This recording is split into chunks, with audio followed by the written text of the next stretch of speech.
Beleza, galera? Aqui é o Geek Pop News. Eu sou o Marcos e hoje a gente vai falar com um ator, dublador e diretor bastante conhecido no país, Sérgio Cantu, galera. E aí, Sérgio, tudo bem com você? Fala, Marcos, tudo bom? Como é que vocês estão, gente? Beleza. Se apresenta um pouco para o público que não conhece você, o que eu acho meio impossível, mas Não, não é impossível, não. Bom, eu sou dublador já tem mais de 30 anos. Sou ator, né? Precisa ser ator para ser dublador. E já dirigi vários projetos bem legais de dublagem também, principalmente para quem é nerd, que nem a gente. Como dublador, fiz alguns personagens bem geeks e nerds, tipo Sheldon em Big Bang Theory. sim, Fiz outro, não tem nada de nerd, mas que é conhecido por todos, que é o Kylo Ren, de Star Wars. certo. Recentemente eu fiz o Noturno em X-Men 97, Sim. fiz o L em Death Note. Essa galera conhece Então, muito. eu acho que sim. Provavelmente não conheciam o meu rosto, mas eu falando talvez estejam associando a minha voz a esses personagens. Sim, sim. Uma curiosidade bastante interessante sobre você é que a sua mãe e sua irmã são dubladoras também. E eu descobri esses dias que sua irmã é uma dubladora que eu conhecia há faz tempo, mas eu achava que só era o nome em comum, não que vocês eram família, que era Gabriela Cantu. Isso. Então, na realidade, muita gente acha que eu comecei a dublar por causa da minha mãe, né? Sim. Que minha mãe dublava e eu comecei a dublar também.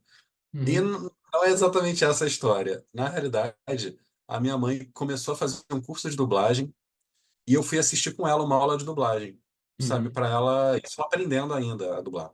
Ela tinha tirado o registro de atriz há um tempo e estava vendo qual era essa coisa da dublagem. Aí eu fui assistir uma aula com ela e nessa aula, cada dia era um professor diferente. E quem estava dando aula era o Marco Ribeiro, que dublou Homem de Ferro e tal. eu e o Na Rock época, Show. na época ele dublava o Rafael das Tartarugas Ninja. Ah, lembro. E eu cheguei lá, eu fiquei louco, caraca, é o Rafael das Tartarugas Ninja, tal, que tá dando aula. E aí ele me colocou pra fazer, quer dizer, eu tinha ido lá pra assistir ela, chegou uma hora que ele falou assim: "Ah, vem cá fazer uma cena", me botou pra fazer uma falinha lá na aula. E aí eu fui e fiz e ele falou: "Cara, ele leva jeito. Ele, pô, acho que tem futuro, tal". E eu falei: "Pô, mãe, é isso que eu quero". E aí a minha mãe me matriculou no curso também. Então a gente acabou ficando em duas turmas separadas. Eu entrei numa turma iniciante, que estava começando naquele momento, e minha mãe estava noutra turma. E a gente foi fazendo aula junto até que os professores do curso, que já eram dubladores super conceituados no mercado, tinha Sumara Luiz, Márcio Simões, Júlio César, Marco Ribeiro, tinha Milton Ricardo, nossa, tinha uma galera muito boa. Eles foram indicando a gente nos estúdios de dublagem. Então eles chegavam lá e falavam: ó, não sei quem, esse aluno aqui já tá bom, esse aqui já tá bom, pode escalar e tal. E aí a gente acabou entrando mais ou menos na mesma época. Isso foi em 93, mais ou menos. Então a gente entrou meio que junto. Aí alguns anos depois a minha irmã começou a dublar também, mas ela, enfim, se dedicou pouco à coisa da dublagem. Ela acabou seguindo outra carreira em paralelo, mas que acabava tomando muito mais tempo dela. Então ela acabou dublando menos que a gente. Hoje eu e minha mãe a gente se dedica inteiramente à parte de dublagem, tanto como dubladores como diretores de dublagem também. Entendi. Eu ia perguntar como é que você começou os seus trabalhos de dublagem, você acabou de falar, mas outra pergunta, você lembra qual foi seu primeiro papel ou não? Cara, eu lembro dessa fala no curso de dublagem, pra você ter uma ideia. Qual que era a fala? Ele fala, era um cara, nem era uma criança, era um cara, um cara bem mais velho, um senhor que chegava e falava para um outro homem assim: temos problemas, doutor, precisam do senhor. Nossa, Era isso. Era um cara que chegava e falava para o outro: temos problemas, doutor, precisam do senhor. E era isso. Eu nunca me esqueci dessa fala. E eu lembro que eu fiquei muito nervoso na hora de gravar. Tipo, tava lá, tipo, eles dizem, né, tanto o Marco Ribeiro quanto minha mãe, que eu fui super tranquilo, tal, preciso, mas eu lembro que meu joelho tremia, sabe, enquanto eu tava falando isso. E aí, deixa eu ver, essa foi uma. Eu lembro que quando a primeira vez que eu fui na Herbert Richards, que um dos professores foi o Paulo Pinheiro. Ele levou a gente lá. O Paulo Pinheiro, para quem não sabe, foi a primeira voz do Pink, do Pink, o Cérebro. sei, sei. O, a voz mudou depois da primeira temporada, alguma coisa assim, e a primeira voz foi o do Paulo Pinheiro. Ele me levou eu e minha mãe lá para assistir, e aí ele ia gravar, ele falou: Ah, fiquem aqui dentro do estúdio comigo. E tava tendo a dublagem do primeiro filme do Batman, do Michael Keaton. Nossa, E aí, porque assim, naquela época, os filmes eram dublados um pouquinho depois de quando eles eram exibidos. Né? A gente nunca não costumava dublar tudo para cinema. Então, por exemplo, o filme do Batman, do Michael Keaton é de 89. Ele só foi ser dublado lá para acho que 92 ou 93. Não lembro qual foi esse ano que a gente foi no estúdio ver isso. Mas ele só foi ser dublado aí. E para televisão e tal.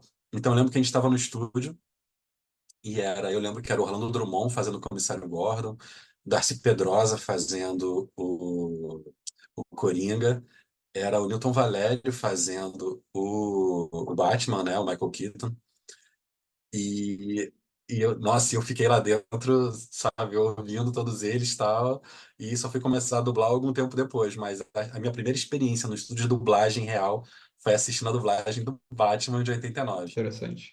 É, você mencionou que também trabalhou com direção de dublagem e tudo mais. Como surgiu essa oportunidade de você virar diretor de dublagem? Tipo, chegaram para você e falaram, dirige isso aqui para ver como é que é, ou você foi escolhido?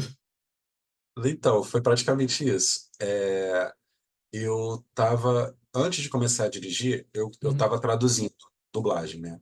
Tipo, eu já dublava desde criança e tal, e aí depois eu comecei a traduzir. E traduzindo alguns filmes, aí eu tava trabalhando na Delarte na época, eu tava traduzindo para Delarte, e aí eu traduzi, começaram a chegar os filmes da Marvel lá, eu lembro que eu traduzi o Thor, Mundo Sombrio,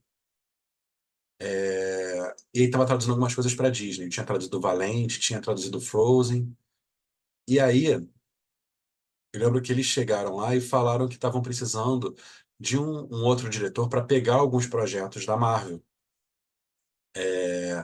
Porque quem estava dirigindo esses projetos da Disney, esses projetos estavam todos meio que chegando ao mesmo tempo. E a pessoa não estava conseguindo dar conta de tudo, que era até a Andrea Morucci. E aí falaram, a gente precisava de mais um diretor para isso. E aí o dono da empresa falou assim, cara, o Sérgio é nosso tradutor, ele, enfim, na dublagem está super dentro, eu sugiro ele. E aí ele me ofereceu como diretor, aí a Disney, vamos ver como é que é e tal, e aí gostaram do meu trabalho. E o meu primeiro trabalho foi justamente no Capitão América Soldado Invernal. Foi meu primeiro trabalho como direção, eu já peguei um filme enorme, super importante. caraca. E também não veio não veio do nada, não era que tipo, o dono da Delarte chutou um nome. Eu já estava trabalhando com eles há algum tempo e até com traduções de outros projetos, por exemplo, eu estava traduzindo o Hobbit, né? Eu traduzia a trilogia. E aí eu lembro que quando teve o primeiro filme, a gente teve uma confusão na hora que costuma acontecer com esses filmes de cinema muito grandes por conta de sigilo. Eles vão mandando o filme aos poucos. O filme às vezes eles vão terminando de fazer o filme tipo muito próximo da data de conclusão, né, de término ali do trabalho para a gente enviar o material final. E aí o filme foi chegando muito picotado pra gente. Por exemplo, o filme é todo dividido em rolos, né? Eram, sei lá, 10 rolos. E aí chegava o rolo 2 e o rolo 4 estavam na versão preliminar 3. O rolo 5 e o rolo 7 estavam na versão preliminar 2. Os outros estavam na versão preliminar 1. E aí foi uma bagunça. E eu lembro que a gente tinha muito pouco tempo para resolver isso e enviar e ver quais eram as modificações que chegavam de uma versão para outra. E nessa época, quem dirigiu o Hobbit foi o Guilherme Briggs.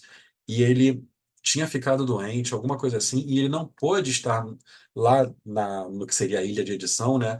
Lá com o editor, para ir montando o filme, vendo o que que mudou de uma versão para outra, o que que saiu de fala de uma versão preliminar e entrou numa versão final. E aí eu, como tradutor, fui chamado, tipo, eu vou para ajudar. E fiquei lá. E aí eu sentei com o editor e a gente foi meio que montando várias coisas do filme, do tipo, entrava uma fala nova de um anão. Eu falava, caramba, essa fala aqui já apareceu lá no início do filme falada de um jeito diferente, mas dá pra gente aproveitar, pegar aquela fala, colocar aqui e aumentar a intensidade dela, que vai parecer que ele tá falando mais alto e tal. E a gente conseguiu montar um monte de coisa do filme e resolver várias situações dessa forma. Aí esse editor chegou para o dono da Delarte e falou: o Sérgio está pronto para pegar projetos desse tipo, porque ele tem uma noção muito boa do trabalho, do que precisa e tal. E aí, com isso, ele ficou seguro de me indicar quando chegou essa oportunidade de um projeto grande. Interessante, interessante. Também combina muito com o seu lado nerd de dirigir filmes da Marvel e Star Sim, Wars, que você participou das redublagens dos filmes, né? isso. Foi. Eles estavam, na época, foi engraçado que eles estavam com a ideia de relançar os filmes no cinema. Existia essa possibilidade de relançar os 6 filmes antes do lançamento do episódio 7. E aí, Legal. e aí eles precisaram, queriam que redublasse e tal, e aí eu dirigi a redublagem de todos eles. Teve novos testes para os personagens. A gente conseguiu corrigir algumas inconsistências que tinha na dublagem antiga, né, em termos de voz, e de dubladores que tinham enfim, falecida e mudavam de um filme para o outro. A gente conseguiu corrigir algumas coisas dessas. E aí, logo depois, eu engatei e dirigi a dublagem dos filmes seguintes também, do episódio 7, 8 e 9. Da nova Então, trilogia. a versão que tem hoje, eu dirigi do episódio 1 ao 9. É a versão que está em exibição, que está, enfim, no Disney Plus e tal. É com é com a minha direção. E agora, você tem algum projeto, franquia que deseja trabalhar ou você já conquistou tudo que você queria conquistar na dublagem? Cara, não, acho que a gente nunca conquista tudo, sabe? Assim, eu sei, eu sou muito realizado com todas as coisas que eu fiz. Isso, sem dúvida, eu não reclamo. Eu sei que eu fiz muita coisa que eu gosto. Eu acho que a minha grande realização, na realidade, aconteceu esse ano, que foi com o X-Men, o X-Men 97. Sabe? Que acho que é o projeto que, sei lá, acho que mais falou comigo, que era um que, de vez em quando, quando eu me pegava e via que eu estava dirigindo aquilo, eu me emocionava e começava a chorar. Sabe? Tipo, caraca, onde que eu cheguei? Porque era um projeto que falava até com o meu início da dublagem, sabe? De quando eu chegava na Herbert Richards e chegava lá e ia para a tabela que ficava exposta e ficava vendo o nome dos dubladores, os personagens, tipo, quem que ia dublar naquele dia. E aí eu olhava, que legal, ó, Senhor Sinistro aparece nesse episódio, e Apocalipse aparece aqui, não sei o quê. Então, assim, pô, eu, moleque, com 12, 13 anos, chegando no estúdio, aí ia pro estúdio, ficava sentado no chão do estúdio assistindo os dubladores fazendo. Então, assim, era uma coisa que já falava comigo desde muito novo, sabe? E desde aquela época, até um pouco antes, eu lia X-Men e leio até hoje, sabe? Então, eu acho que talvez essa tenha sido a minha maior realização. Mas sempre tem coisas novas. Por exemplo, agora eu tô super realizado de ter dirigido o desenho X-Men 97. Mas eu vou ficar mais realizado ainda quando vier o filme dos X-Men na Marvel e cair na minha mão, caso caia na minha mão para eu dirigir, sabe? No MCU. Também vai ser outra super realização. Consegui dirigir um dos filmes dos X-Men, eu dirigi 2 filmes, na realidade. O Dias de um Futuro Esquecido e o X-Men Apocalipse. E, inclusive, tive a honra de dirigir o Isaac Bardavi fazendo o Wolverine no Dias de um Futuro Esquecido. É, Então, assim, eu não posso dizer que, tipo, ainda preciso realizar um sonho em relação a isso, porque eu já realizei vários dos meus sonhos dublando. Mas eu acho que sempre tem coisa nova, sabe? Alguma coisa, tipo, pô, esse projeto aqui, se vier, vai ser muito legal. Então, sei lá, embora eu esteja muito feliz com o caminho que eu percorri, eu acho que ainda tem muita coisa legal que pode vir pela frente. Entendi. Fica aí a dica, Disney. Chama ele para os X-Men quando estrear nesse seu. Estou à disposição. A última pergunta seria sobre como você se sentiu sobre ser o diretor de X-Men 97. Só que meio que você já Ah, respondeu antes, mas é porque você é um grande fã da equipe e tudo mais, e recentemente, tanto no seu Instagram quanto no TikTok, você começou a fazer vídeos sobre a cronologia, o famoso A Mim isso, e Meus X-Men. exato. Tipo, você você foi escolhido mesmo ou, tipo, fizeram um teste para ver se você ia ser o diretor para X-Men 97? Não, então, esse eu fui escolhido mesmo. Como eu já trabalhava para a Marvel em vários projetos, e quem toma as decisões lá sabia até do meu envolvimento com o X-Men e tudo mais, que eu gostava, conhecia e curtia, eles meio que me escolheram já pensando nisso, que eu conseguiria, enfim, tocar o projeto e não ia ser, e conseguir colocar um pouquinho o meu lado fã ali junto do projeto, sabe? Então, isso. isso de fato foi um diferencial. Eu já conhecer a franquia, já, enfim, ler sobre os personagens. E isso era muito legal, que a gente conseguia colocar, porque eu não só dirigi, eu traduzi a série também. Então eu conseguia colocar coisas que eram muito específicas dos quadrinhos, sabe? Que talvez se tivesse batido na mão de um tradutor ou um diretor que não conhecesse, ou talvez não tivesse usado. Tipo, o Wolverine chamar os outros de xará.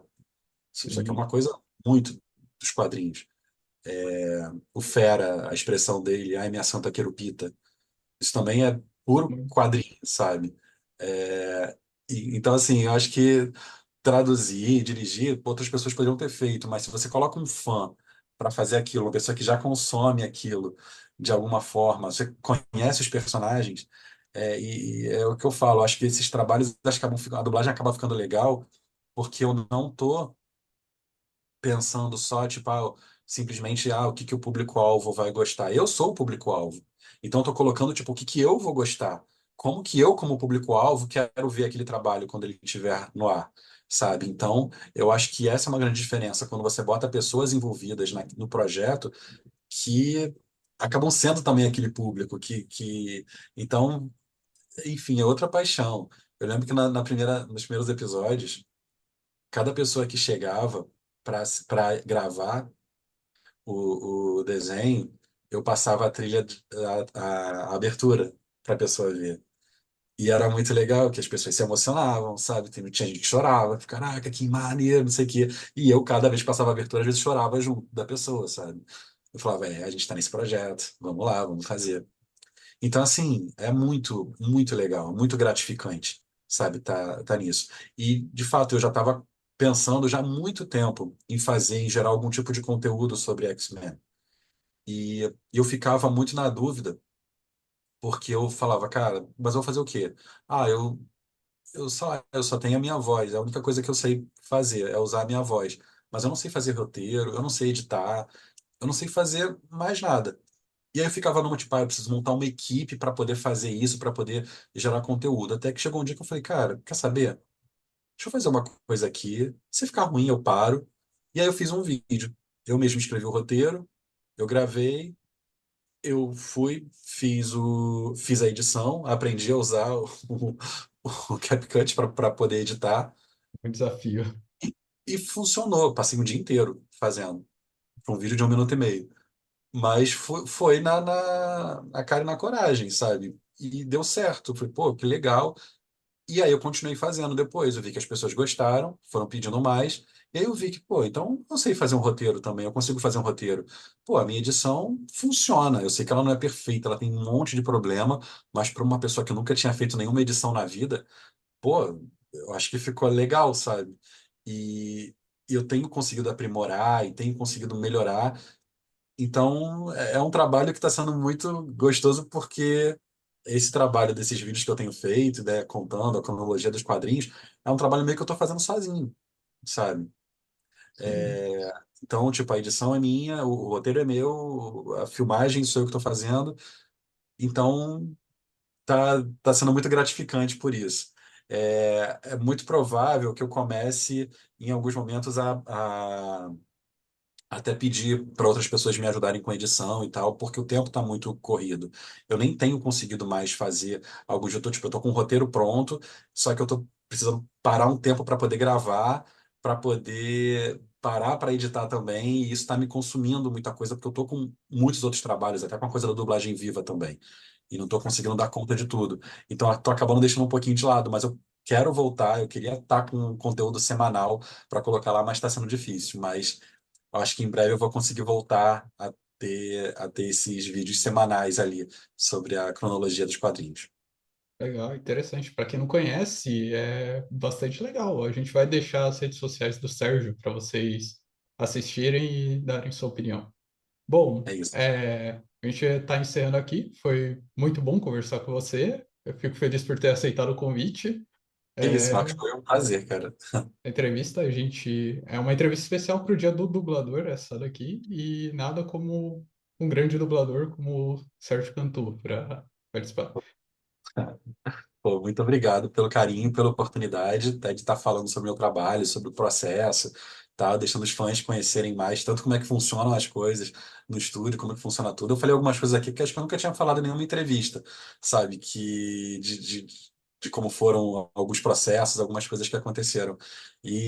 Mas acho que é legal, o pessoal gosta disso e acho que no Dia do Dublador é legal trazer mais informações assim também. Muito obrigado. Sim, nada. Eu espero que você apareça mais vezes aqui também, se surgir a oportunidade. E Com é isso, certeza. pessoal. É isso, pessoal. Vamos encerrando por aqui. Para saber mais do mundo geek, do mundo do pop, Geek Pop News. Muito obrigado.